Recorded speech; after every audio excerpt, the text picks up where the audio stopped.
Just like kids who want new toys, adults often buy cars impulsively, driven by ads and peer pressure. The initial joy is real, but it fades, leaving behind a financial burden.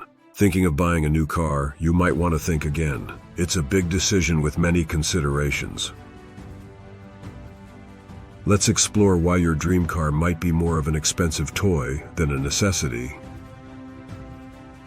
Chapter 1: The Love Affair with Cars. We love our cars. Remember the first time you got behind the wheel of your dream car? That exhilarating feeling. But is it worth the cost? Cars have a deep-rooted place in our culture. They represent freedom, independence, and status. The sleek design, the roar of the engine, and the sense of control while driving can be intoxicating. But let's take a closer look at the true nature of car ownership. Is a car really an asset or an investment? Or is it in reality an expense? Cars lose value over time, making them financial liabilities rather than investments. Robert Kiyosaki in Rich Dad, Poor Dad defines assets as items that put money in your pocket. A car, on the other hand, takes money out of your pocket, making it a depreciating asset. Chapter 2: The Financial Breakdown. Let's break down the numbers. Imagine two scenarios: a shiny new car versus a reliable used one. The difference might surprise you. The average price of a new car in the US is around $48,000, while a good quality used car might cost you just $20,000. But that's just the beginning. Owning a car includes costs for fuel, insurance, maintenance, repairs, and taxes. These costs add up to thousands of dollars over the years. Instead of a new car, consider a 5-year-old used car in good condition to save money and improve your finances. When deciding between a new and a used car, the financial impact is significant. Chapter 3: New versus Used, the Financial Impact.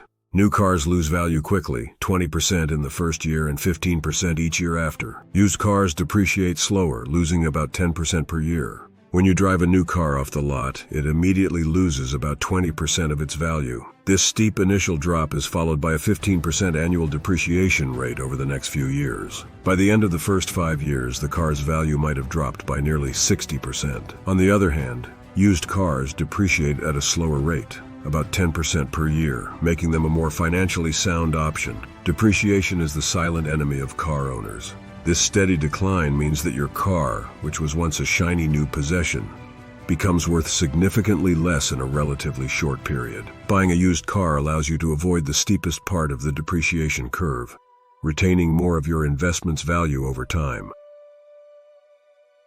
Chapter 4: Opportunity Cost of Car Ownership. By choosing a used car and investing the savings, you could turn those monthly payments into a sizable nest egg. Imagine your money growing while you drive a perfectly good used car. To understand the financial impact of choosing between a new car and a used car, let's break down the monthly payments and the overall cost difference based on a 5-year loan term with a 5% interest rate.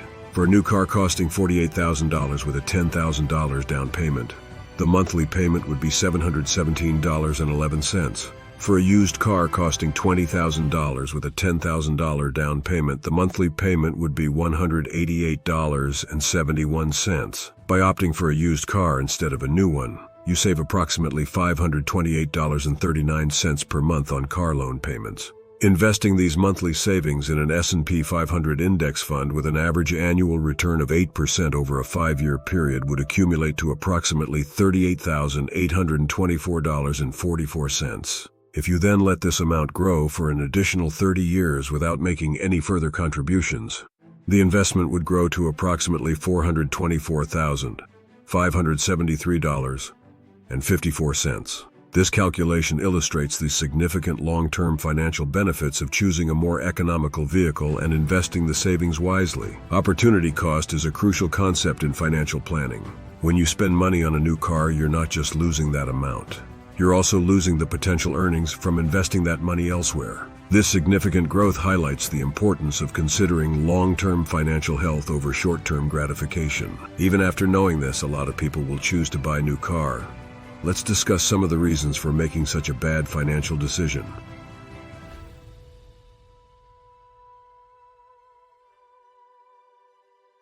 Chapter 5: Emotional High and Impulse Buying. The thrill of driving a brand new car is undeniable. It's an emotional high, but is it worth the financial low? The new car smell, the pristine interior, and the latest technology can make anyone feel on top of the world. Advertisements cleverly tap into these emotions, presenting cars as symbols of success and happiness. Car companies spend billions on ads to attract customers. Chapter 6: Peer Influence and Personalization. Kids want toys their friends have, and adults feel the same about cars. Keeping up with the Joneses can be tempting, but making smart financial decisions can set you apart as a true leader. Seeing friends and colleagues with new cars creates a sense of competition. However, this emotional high is temporary. As the novelty wears off and monthly payments persist, the financial burden becomes evident. Personalizing cars with custom features, accessories, and vanity plates deepens the emotional attachment, making it harder to part with the vehicle when it's financially prudent to do so.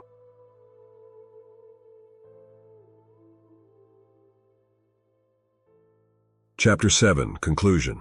Before purchasing a car, consider its true financial impact. While cars are often seen as status symbols, they are expensive assets that depreciate rapidly. Ask yourself, is it a necessity or just an expensive toy? Explore cost-effective alternatives like public transportation, carpooling, or ride-sharing.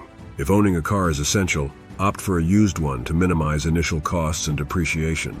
Focus on investing in assets that appreciate over time to secure your financial future. True success comes from making wise financial decisions that prioritize long-term security over fleeting status symbols. Make choices that secure your financial future. For more insights on managing finances and achieving financial freedom, subscribe to Money Plus Health. Don't forget to like and share this video to spread the message. See you in the next video.